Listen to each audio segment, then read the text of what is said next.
some reason, they seem to have known that this tiny octopus was able to do really intriguing things, that it had really intriguing properties that allowed it to create these empty parts of the abyss garden. But as we're gonna learn today, this emptiness is not really that empty. What we see here, so we are back with the mergers basically a few instants after the last time we left them.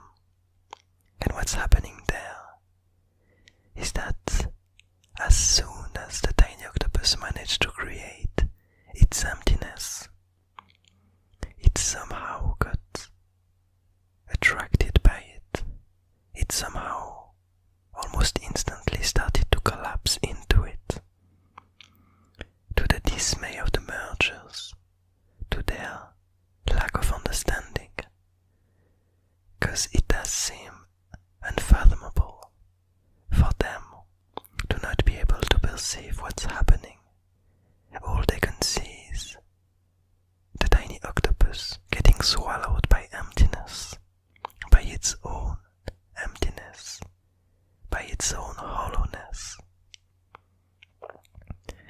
And so, what we get to understand here is that actually this emptiness, almost like a black hole swallowing what surrounds it, doesn't actually swallow what surrounds it. It seems like only the tiny octopus is able to travel inside it and to hide from the surroundings, to get into this lonely abyss, this lonely world of himself.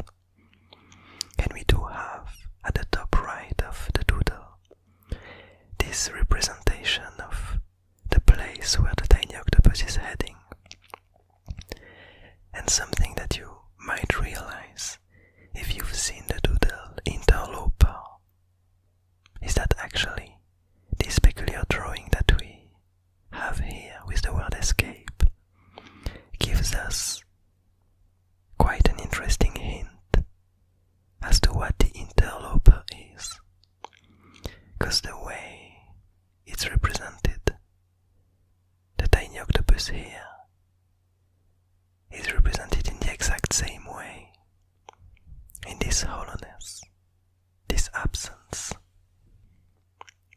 The tiny octopus traded its body, its existence, for the hollowness, for the lack of itself.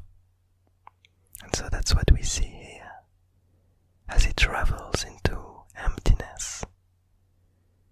It turns into a hollow part of the abyss, into something that isn't, something that needs to be filled in the case of the interloper.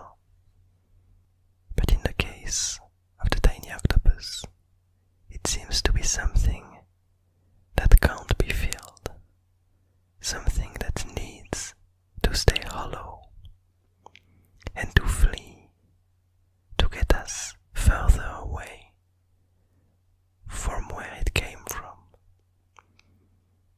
to get us further away from everything, to find the most empty and the most hollow place that could ever be,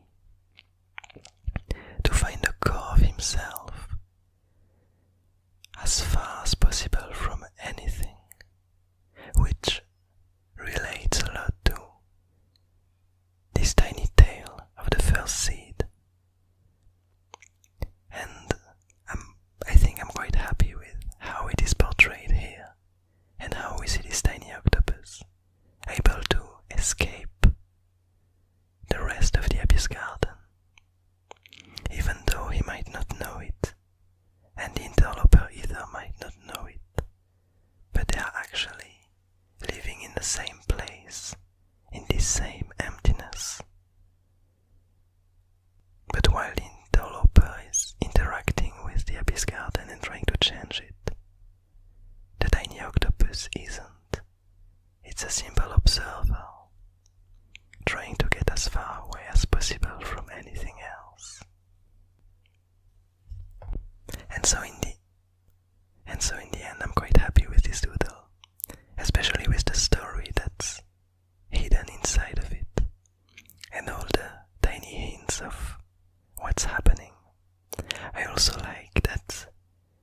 see again some of the different trinkets that were in the doodle for the word empty. We see the scene just unfolding a bit further, and I also really